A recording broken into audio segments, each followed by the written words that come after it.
자, 황기식의 국제시장 한 주간의 국제뉴스 정리해드리겠습니다. 동아대 국제전문대학원 황기식 교수와 함께하겠습니다. 어서 오십시오. 어서 오십시오. 안녕하십니까?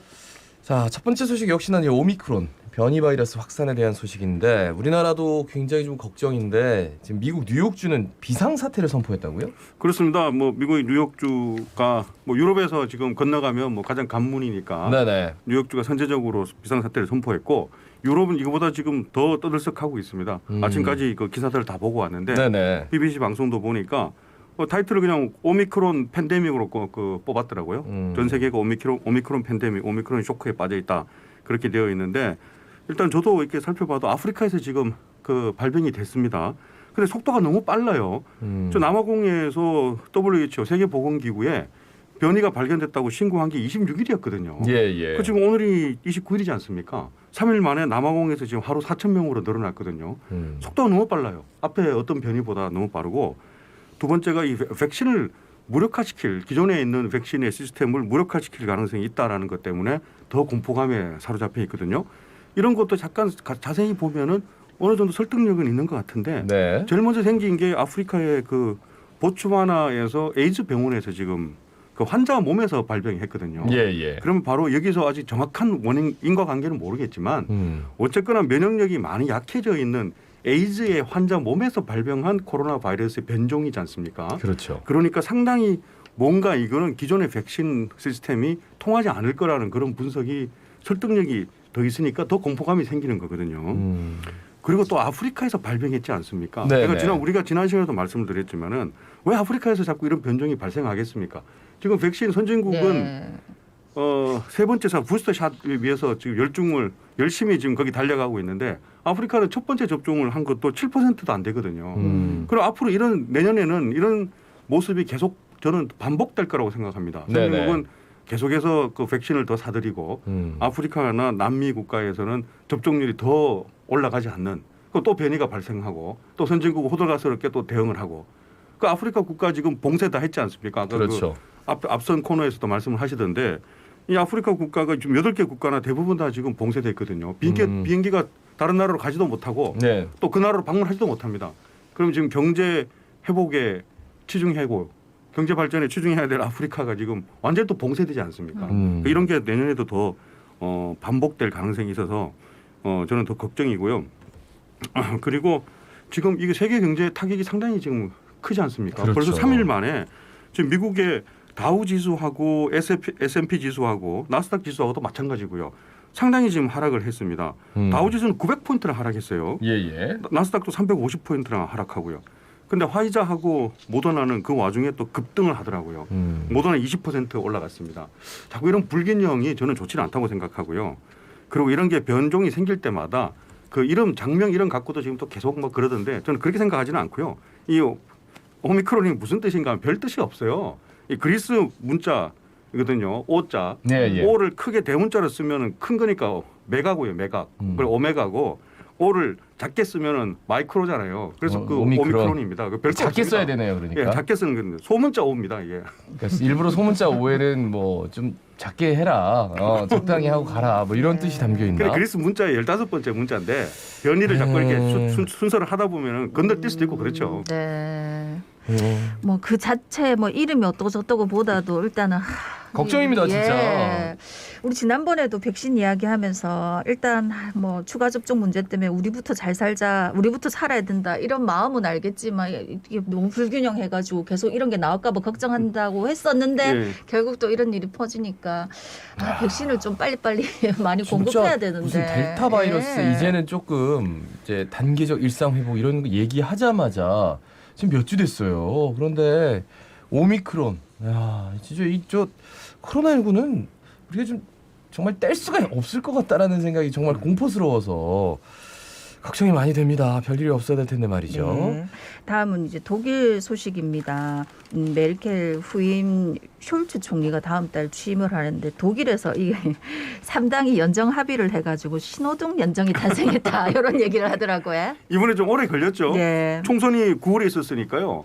2달 넘게 계속 그 다음 정부에 대한 그 윤곽이 안 드러났었거든요. 그래서 메르켈 총리가 퇴임했어야 됨에도 불구하고 아직까지 총리 권한 대행이었거든요. 예, 예. 그래서 질문하는 분들이 있었습니다. 선거한 지 한참 됐는데 메르켈이 다시 당선된 거예요? 네. 이렇게 아닙니다. 아닙니다. 그렇게 물어보실 수 있고요. 그렇겠죠. 메르켈은 이번에 그 완전히 불출마를 했고요. 그런데 선거 결과가 확실하지 않아 가지고 연정을 구성하지 못했습니다. 우리하고 조금 다른 시스템이니까요. 거기는 50% 넘는 당이 이렇게 독식을 하는 것이 아니고 예, 예. 한 그 30% 40% 되는 당들이 두 당이 연합해 가지고 연정을 하기 때문에 근데 이번에는 제1당인 3인당이 26%밖에 못 얻었거든요. 그래서 그다음 그 기민당이 24% 얻어 가지고 어느 당이 연정을 주도할 거냐에 대해서 주도권 싸움이 좀 있었습니다. 네. 그래서 결국은 26% 얻은 3인당이 쉽지 않게 나머지 녹색당하고 자민당하고 색깔이 조금 다릅니다. 예, 예. 3인당은 중도 좌파로 볼 수 있고 녹색당은 조금 더 좌쪽으로 가 있고 자민당은 조금 우쪽으로 가 있거든요. 예. 색깔이 서로 다른 이 세 개의 정당이 겨우 2달 넘어서 연정에 합의를 했습니다. 그래서 언론을 보면은 지금 신호등 연정이다 하고 이렇게 나오는데 신호등 연정이 하필이면 그 세 당이 색깔이 당 색깔이 빨간색, 노란색, 파란색이거든요. 그래서 빨간색, 신호등 노란색, 연정- 초록색. 그렇죠. 초록색 그렇게 신호등 연정이라고 합니다. 예. 그런데 이렇게 서로 다른 색깔이 다른 세 개의 정당 이상이 연정에 이루는 것은 제가 독일 정치를 계속 그 연구하지만 한 60년, 70년 만에 처음인 것 같아요.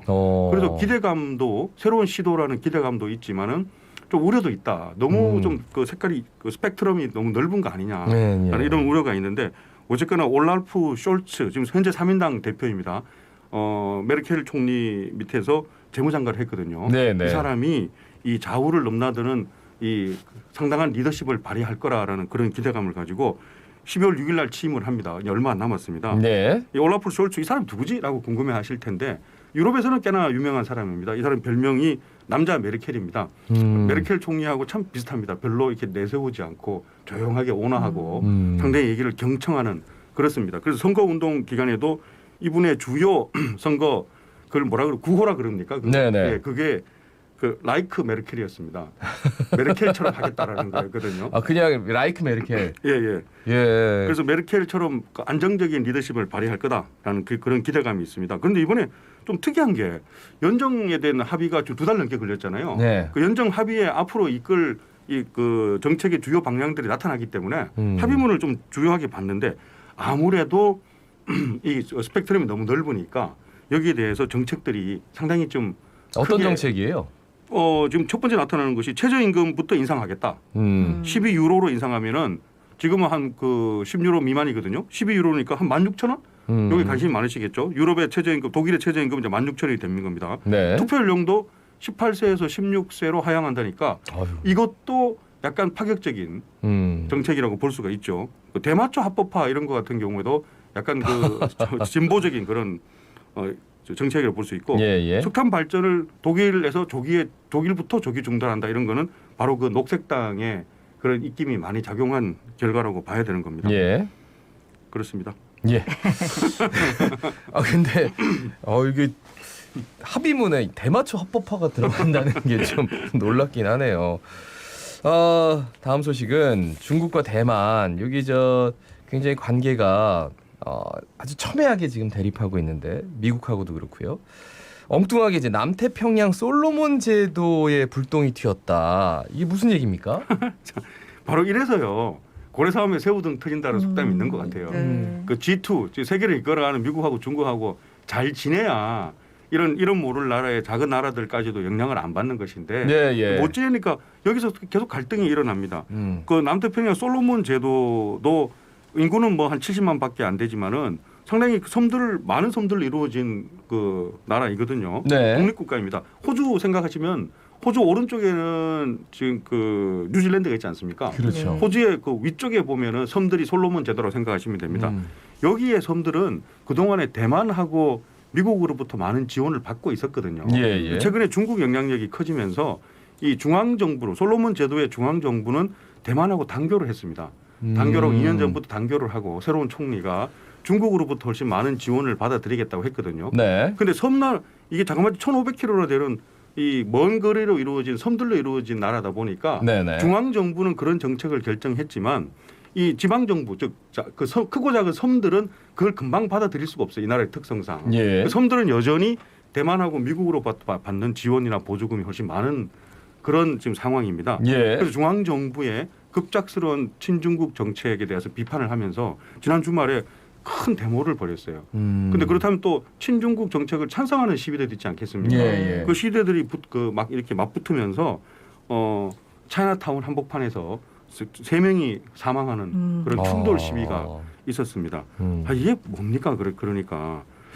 근데 여기 참 진짜 그 반드시 친중, 친미, 뭐 친대만 이걸로만 볼 수는 없을 것 같기는 합니다. 네네. 코로나가 너무 장기화되니까 뭐 경제난에 대한 실업난 이런 거에 대한 불만도 누적되기는 하지만 어쨌거나 차이나타운 한복판에서 이런 지금 사고가 일어났거든요. 예, 예. 그 친중, 친대만에 대한 갈등이 또 하나의 주요한 원인이긴 하다. 이렇게 판단을 하고 있습니다.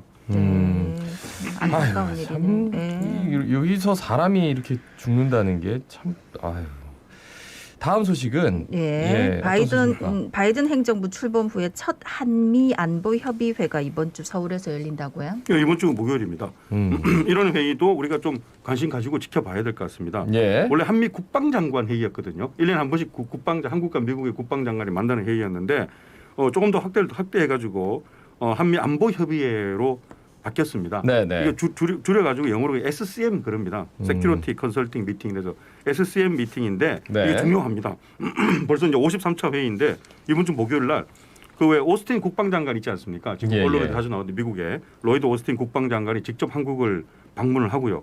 주한 미국 대사 대리 언제 임명될지 대리하고 합동참모본부장하고 인도태평양 사령관도 오더라고요. 그 주한미군 사령관도 참석하고 한국에서는 국방장관하고 관련된 부서의 어떤 책임자들이 참석을 하겠죠. 그래서 올해 주요 의제가 저는 좀 기대가 되는 것이 지금 그 문재인 대통령 임기 지금 마지막 후반기이기 때문에 네. 한 번 더 그 비핵화 문제에 대해서 좀 어떤 마무리를 지을지 네. 이런 부분하고 네. 평화 정책에서 대북 정책에 앞으로 그 어떤 또 실마리와 어떤 방향을 제시를 해야 될 것 같아요. 요 부분 하고요.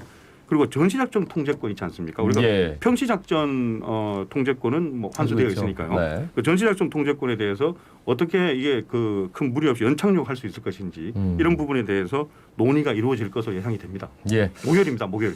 목요일이군요. 네. 관심 갖고 지켜보겠습니다. 마지막 소식은 가장 유명한 한식 1위가 한국식 치킨, 김치가 2위로 조사가 됐다고요? 그 농림축산식품부하고 한식진흥원이 했더라고요. 네. 많이 했습니다. 전 세계 주요 도시 17곳에 8,500명 대상으로 물어봤습니다. 한식 좋아하십니까? 좋아한다면은 가장 자주 먹는 한식이 무엇입니까? 라고 대답을 했더니만 저는 김치 이렇게 나올 줄 알았는데 아니네요. 코리안 치킨이라고 대답하는 게 30%였습니다. 네네. 한국식 치킨. 그리고 김치가 27%고 비빔밥, 떡볶이, 김밥 순서였습니다. 그리고 이게 지금 최근에 한참 그 K-팝이라든지 K-컬처 올라가고 있지 않습니까? 네. 그렇죠. 예, 한식에 대해서 만족하십니까? 물어보니까 95% 전 세계 소비자들이 만족한다고 대답했으니까 작년보다 4%는 올라갔어요. 네. 계속 이게 많이 올라가는 추세이거든요. 근데 한 가지 한식이 알고 계십니까? 조사했는데 호치민, 자카르타, 베이징, 방콕 다 70% 80% 넘게 잘 알고 있다고 대답을 했고요. 네, 예. 자, 근데 대부분 다 이게 아시아, 동남아 지역이지 않습니까? 그렇죠. 여기는 괜찮아요, 이제. 근데 유럽이나 중남미에서는 이 정도로 알고 있다는 대답이 퍼센티지가 떨어진다는 거죠. 예, 예. 그럼 이제 국가별로 전략적으로 한식의 홍보 필요성이 있지 않을까. 저는 예. 이렇게 생각을 합니다. 사실 이렇게 좀 자신감이 생기는 게 옛날 같으면 뭐 글로벌화 이런 얘기 하는데 조금 있으면 될 것 같아요. 조금 있으면 유럽이나 미국도 다 뭐 70% 이상 한식을 좀 알 것 같다는 생각이 듭니다. 너무 맛있으니까.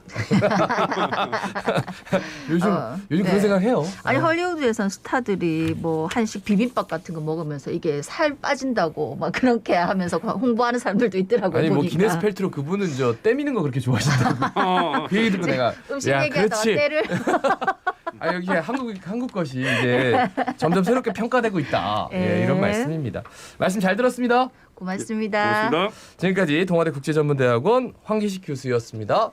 예, 뭐 월요일이 시작돼서 더 활기차게 보내고 싶은데 코로나19 때문에 또 걱정이 이만저만이 아닙니다. 그래도